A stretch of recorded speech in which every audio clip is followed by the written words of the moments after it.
अरे या महायुती सरकारचं करायचं काय? अरे या महायुती सरकारचं करायचं काय? अरे कोण म्हणता देणार नाही? अरे कोण म्हणता देणार नाही? शेतकऱ्यांना न्याय, शेतकऱ्यांना न्याय. दुष्काळी अनुदान दुष्काळी अनुदान अतिवृष्टी अनुदान अतिवृष्टी अनुदान केळी पीक विमा केळी पीक विमा कापसाचा भाव फरक कापसाचा भाव फरक कापसाचा भाव फरक ज्वारी खरेदी केंद्र ज्वारी खरेदी केंद्र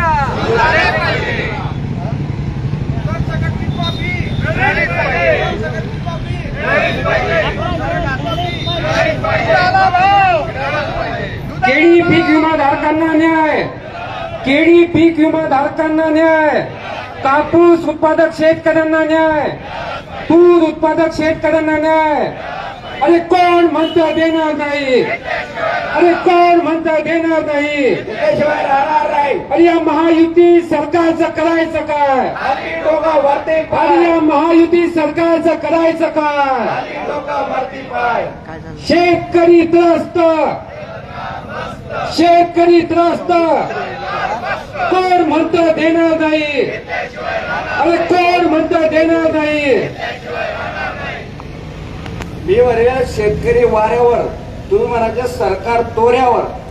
शेतकरी वाऱ्यावर, शेतकरी वाऱ्यावर, सरकार तोऱ्यावर, शेतकरी वाऱ्यावर, सरकार तोऱ्यावर. अरे शेतकरी त्रस्त, आपण म्हणायचं मंत्री मस्त. शेतकरी त्रस्त, मंत्री मस्त, शेतकरी त्रस्त, मंत्री मस्त, शेतकरी त्रस्त. मंत्री मस्त. केळीवरील पीक विमा, पीक विमा मिळालाच पाहिजे, शेतकऱ्यांना न्याय, मिळालाच पाहिजे, शेतकऱ्यांना न्याय. मिळालाच पाहिजे. ज्वारी खरेदी केंद्र, ज्वारी खरेदी केंद्र. कापसाचा भाव फरक, कापसाचा भाव फरक. अरे या गद्दारांच्या सरकारचं करायचं काय? अरे या गद्दारांच्या सरकारचं करायचं काय? अगदी डोका वरती पाय. 50 खोके, 50 खोके. एकदम ओके. अरे गद्दार मंत्र्यांचं करायचं काय? अरे या गद्दार मंत्र्यांचं करायचं काय? शेतकऱ्यांना न्याय, शेतकऱ्यांना न्याय. मिळालाच पाहिजे.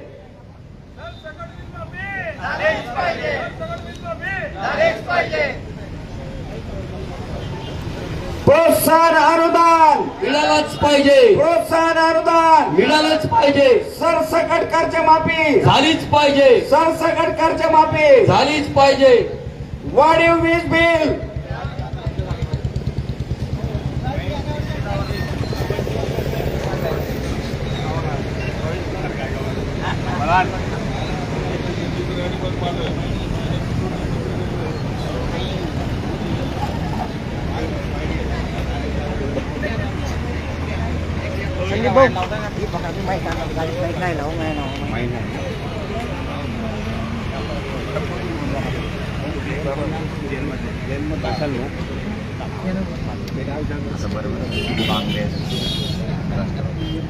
मध्ये घ्या ना तुम्ही, आवाज नाही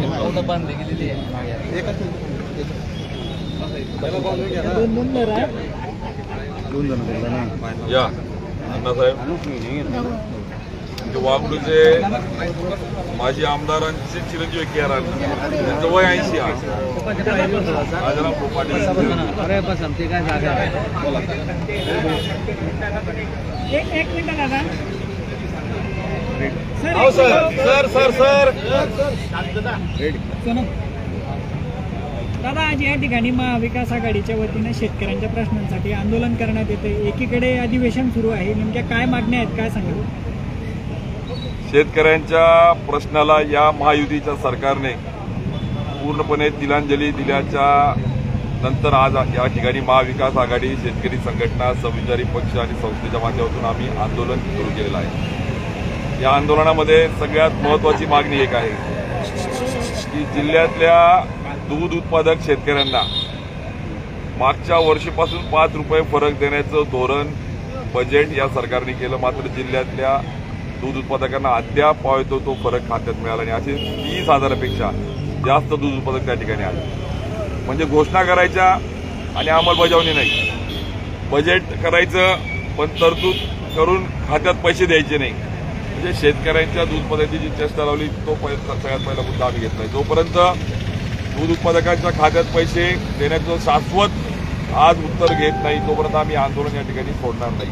नंबर 2 की 8,000पेक्षा जास्त केळी उत्पादक की ज्यांनी केळी लागवड केल्याची तालुकास्तरीय महसूल आणि कृषी विभागाने खात्री केली, जिल्हास्तरीय जिल्हाधिकारी कृषी अधीक्षक यांनी खात्री केली आणि दुसऱ्या बाजूला हे कृषी मंत्री राज्याच्या सभागृहात सांगतात की केळी उत्पादकांची लागवड नाही म्हणून त्यात सगळ्यांना फेटाळण्यात येतंय. या 10,000 केळी उत्पादक विमाधारकांना न्याय मिळाला पाहिजे कारण की त्यांनी लागवड केलेली आहे.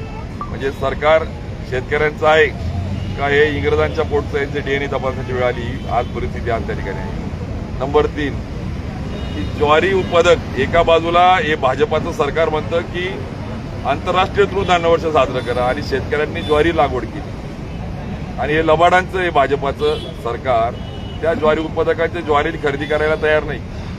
एका बाजूला एमएसपी घोषणा करायच्या, शेतकऱ्यांना फक्त या सगळ्या घोषणांमध्ये ठेवायचं, पण प्रत्यक्षात जिल्ह्यातली ज्वारी खरेदी केंद्र सुरू झाली नाही.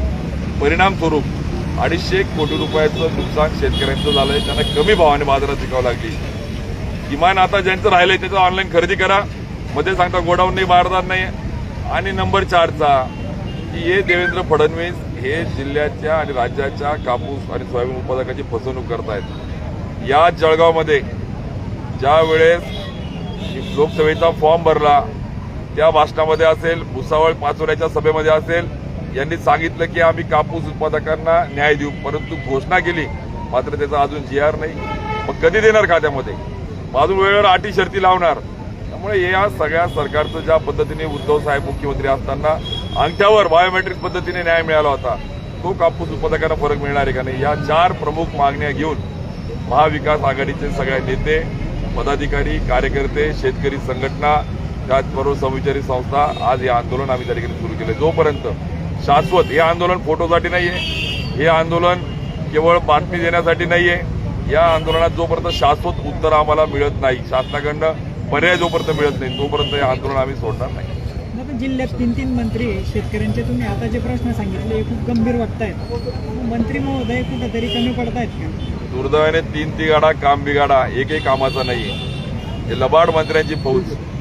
म्हणजे हे गुलाबराव पाटील मी कायम बोलतो की एका बाजूला सांगायचे की मी शिंगाडे घेऊन मोर्चा करणारे आता सोंग करून बसले, आता त्यांना कळत नाहीये कुठे गे केळी उत्पादक, कुठे दूध उत्पादक आहे. त्याला लाजा वाटत नाही का? दूध उत्पादक सोसायटीवर जेव्हा सगळे मंत्री संचालक आहेत पण बॉम्ब पडत नाही न्याय द्यायची. काय दोष आहे दूध उत्पादकांचा? का त्यांच्या खात्यामध्ये 5 रुपये पडत नाहीये? भाव कमी दिला जातोय. दुसऱ्या बाजूला गिरीश महाजन, त्यांना तर माती आणि गिरीश महाजन यांची नाळच राहिली नाही. पैसा, मस्ती आणि शेतकऱ्यांशी तोडलेली नाळ यामुळे आज आपण बघतोय की कापूस उत्पादकांना फरक खात्यात मिळायचा GR नाहीये. दुसऱ्या बाजूला दूध उत्पादकांचा फरक नाहीये. तिसऱ्या बाजूला ज्वारीच्या शेतकऱ्यांची खरेदी केंद्र सुरू नाहीये. स्वतः गिरीश महाजनांनी पत्र दिलं. म्हणजे या राज्याचा नंबर 2चा मंत्री गिरीश महाजन जो म्हणून घेतो स्वतःला, त्यांच्या पत्राला प्रशासन दाद देत नाहीये. खरेदी केंद्र सुरू झाली नाहीये, नोंदणी झाली नाहीये. आणि तिसरा मदत पुनर्वसन, त्यांची ना मदत ना पुनर्वसन, त्यांचं पुनर्वसन करण्याची वेळ आता आलेली आहे. अशी परिस्थिती आज या जिल्ह्यामध्ये झाली आहे. 3 बिघाडा 3 मंत्री जे आहे आणि काम बिघाडा जे म्हणतो आपण त्या पद्धतीने आज कोणीही वाली राहिलेलं नाहीये. आणि जर आहेत तर द्या न्याय. दूध उत्पादक, केळी, ज्वारी आणि कापूस उत्पादकांना असेल हिंमत तर द्या उत्तर. यांच्यात एखादी हिंमत नाहीये, यांच्यात एकाचाही अभ्यास नाहीये, यांना या प्रश्नाची जाण नाहीये. त्यामुळे आज महाविकास आघाडी आमचे सर्व शरदचंद्रजी पवार पक्षाचे नेते, पदाधिकारी, कार्यकर्ते, राष्ट्रीय काँग्रेसचे नेते, कार्यकर्ते, शिवसेना उद्धव बाळासाहेब ठाकरेंच्या विचाराचा पक्षाचे कार्यकर्ते, पदाधिकारी, शेतकरी संघटनेचे पदाधिकारी, कार्यकर्ते, या सगळ्यांच्या माध्यमातून या शेतकऱ्यांच्या प्रश्नाला केवळ या ठिकाणी फोटो आणि बातमीपुरतं आंदोलन न करता शाश्वत प्रश्नावर आम्ही आंदोलन आज सुरू केलेलं आहे.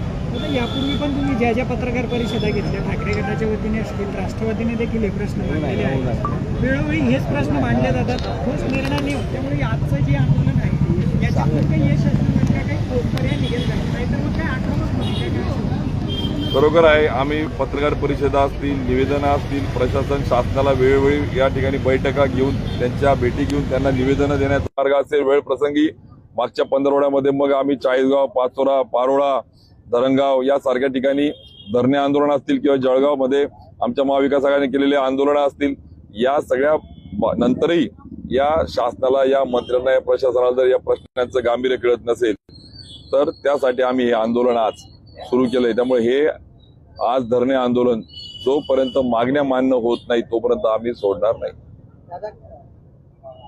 गिरीश महाजनांनी टीका केलेली आहे. त्या पद्धतीने जरांगे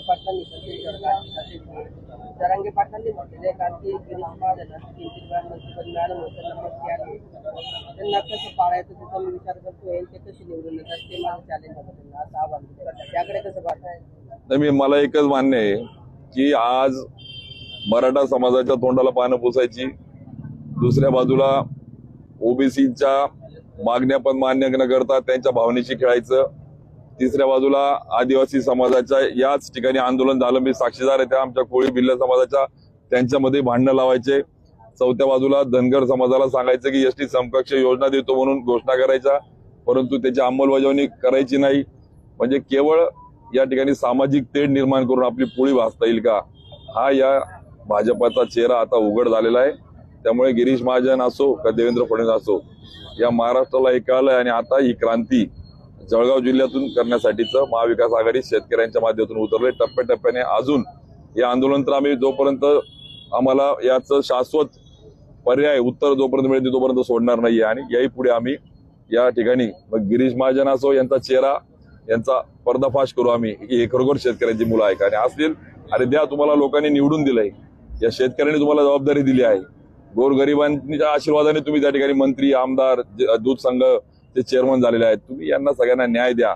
जर न्याय देऊ शकत नसाल तर खुर्च्या खाली करा, अन्यथा या सगळ्या संदर्भात महाविकास आघाडी आता लोकांमध्ये पण जाईल आणि आंदोलनाचाही त्या ठिकाणी मार्ग स्वीकारेल.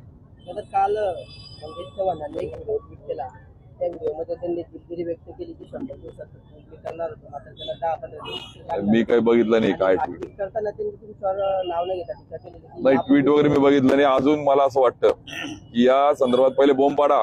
ज्या दूध संघाचा अध्यक्ष घेतलंय त्या दूध संघाच्या हजारो शेतकऱ्यांच्या खात्यात अनुदान मिळालेलं नाही. मी कुठला आरोप करत नाही, मला कुठलं राजकारण करायचं नाही, आम्हाला महाविकास आघाडीला कुठलंही राजकारण करायचं नाहीये किंवा भावनेशी खेळायचं नाही. आम्ही अत्यंत शाश्वत शेतकऱ्यांच्या हक्काच्या मुद्द्यावर, मग ते दूध असो किंवा कापूस, केळी असो किंवा ज्वारी, या मुद्द्याला, या प्रश्नाला आम्हाला उत्तर पाहिजे. आम्ही राजकारण करण्यासाठी नाही तर त्या प्रश्नाला न्याय मिळण्यासाठी बसलो. त्यामुळे त्याला उत्तर द्या, ती बोंब पाडा.